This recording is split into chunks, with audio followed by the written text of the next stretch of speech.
It's okay. We will do it again, inshallah. No problem. أشهد أن لا إله إلا الله.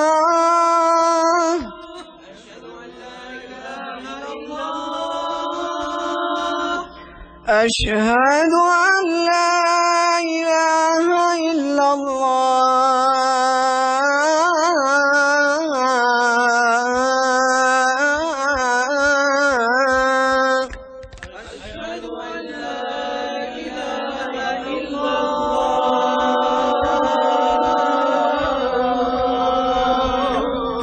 Very good. You know how in the time of Prophet Muhammad ﷺ, the adhan used to be made, and before the microphones and before the effects and everything, people used to go at the top of the masjid and they used to make adhan. Okay. Allahu Akbar, Allahu Akbar. No, look at the message. Allahu Akbar, Allahu Akbar. If the people are already coming to the masjid, Allahu Akbar, Allahu Akbar. Allahu Akbar, Allahu Akbar. Those things you can understand. Those are just techniques that I adopted. Your technique will be different. So in every part, there are different areas that people can adopt their own method. But this is the way. If the person is coming automatically, there is no force required. But if there is force required, then the adhan will have that kind of intensity. But if all the people are coming to the masjid anyway, you don't have to tell them, please come for salah, you know. That person is coming anyway. There's no need to reinforce that. No problem, it's done. But there are people who are still playing, there are people who are still in the houses, are still playing, or doing something else other than coming for prayer because adhan has started.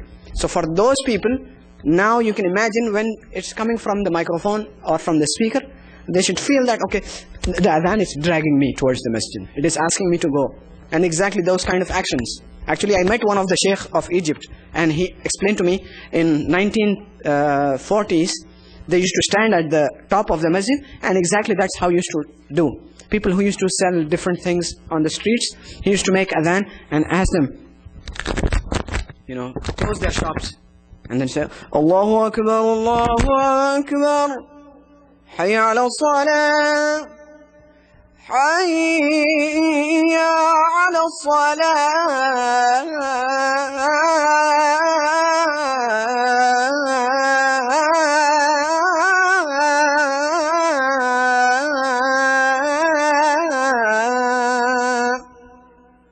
حي على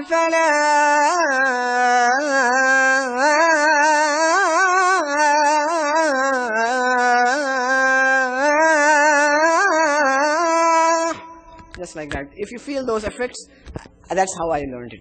I think it will be easier, inshallah, if you do the same thing.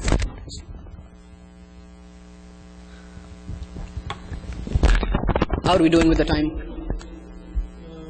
5 more minutes. Okay. We're going to cut short the part where you're going to do solo because I know it's a little bit too much for everyone, but we'll do it one more time together and then we'll close the session. If there are any questions, then we'll just open the door, inshallah. Okay. Allahu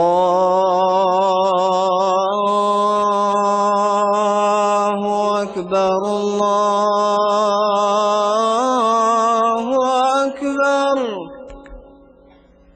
Allahu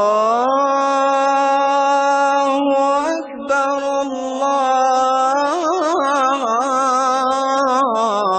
Allahu Akbar. First part again. Allahu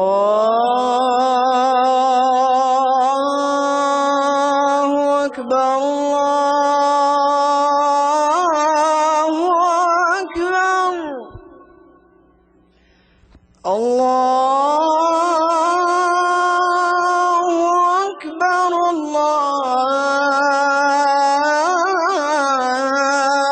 Allahu Akbar. We go to the next part. أشهد أن لا إله إلا الله.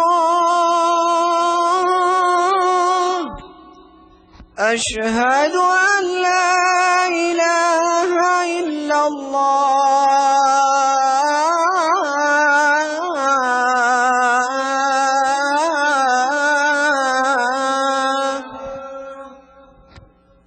أشهد أن محمدا محمدا رسول الله أشهد أن محمدا رسول الله.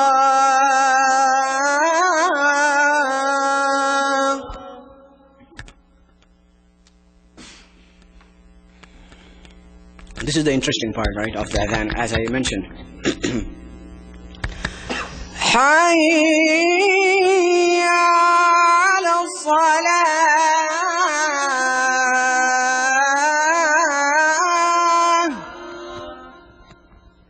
حي على الصلاة.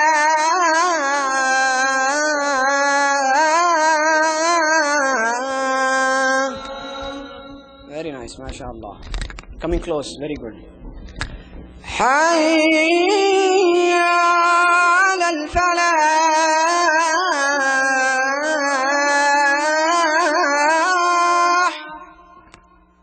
حي على الفلاح.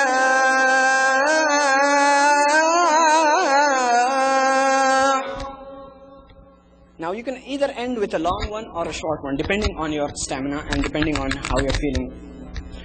Allahu Akbar, Allahu Akbar, or Allahu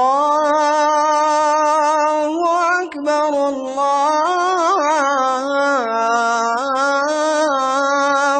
Akbar. Which one you want? The first one. The first one.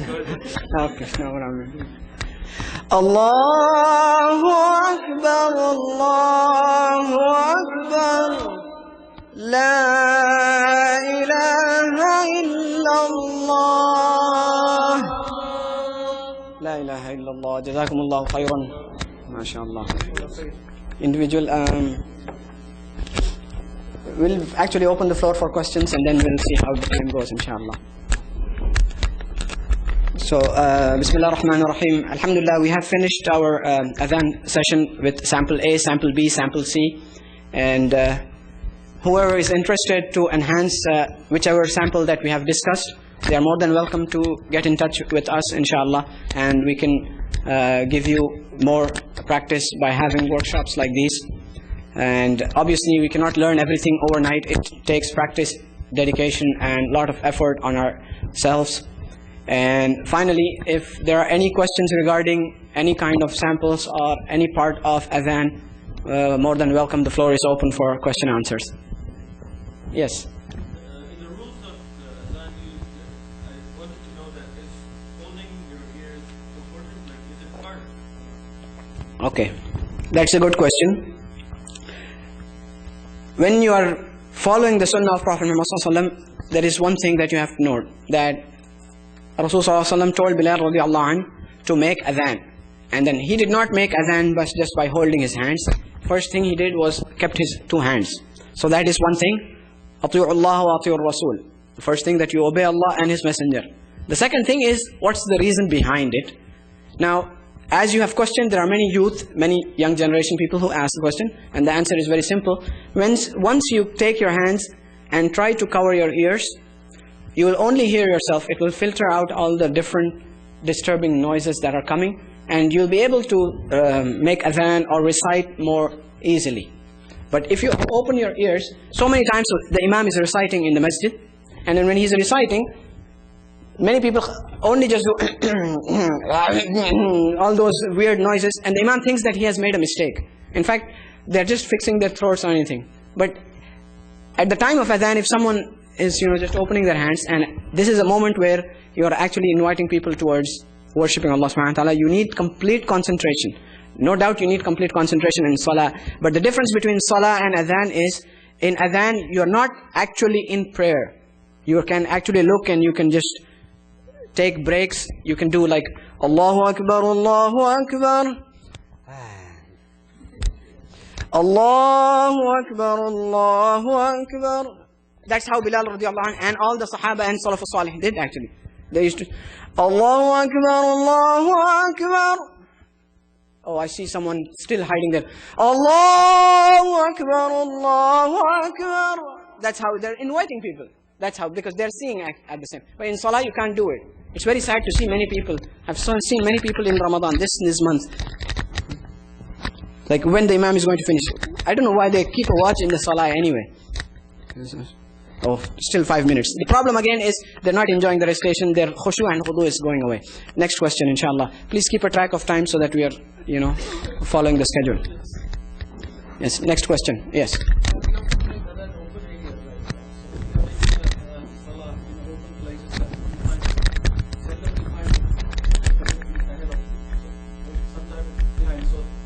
Direction is for, so the adhan is not reached. So is it compulsory that you face Kaaba?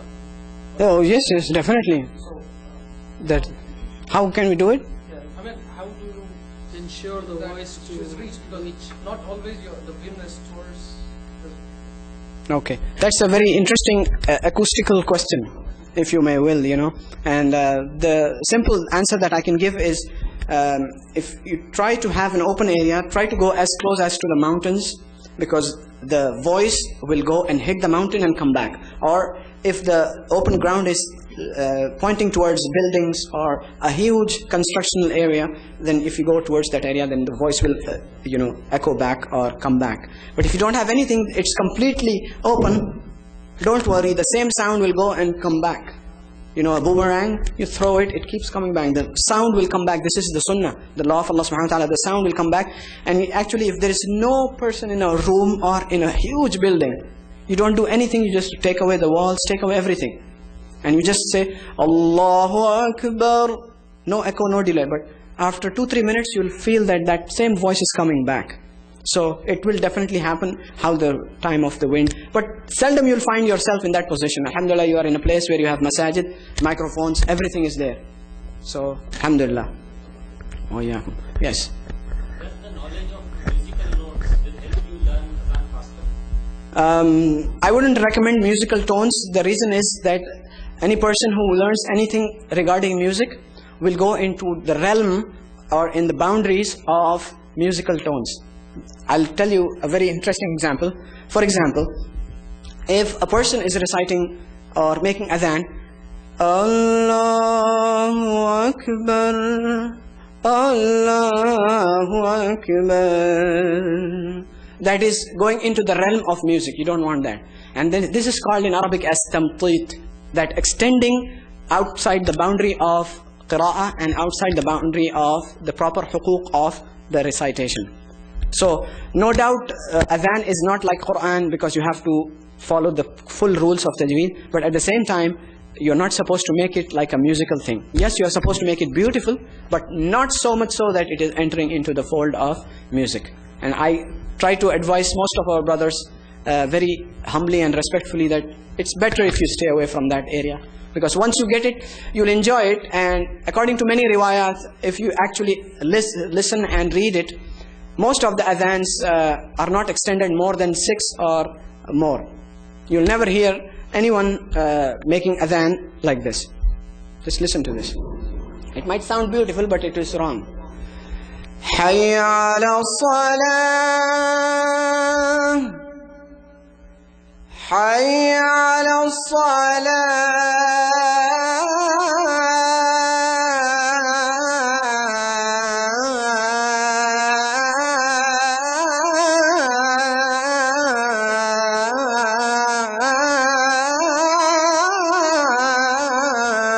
It doesn't sound adhan, it becomes like a musical tone then.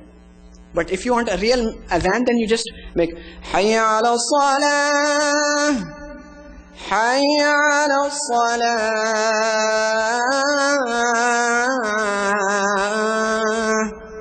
That's all. Next question. Yes.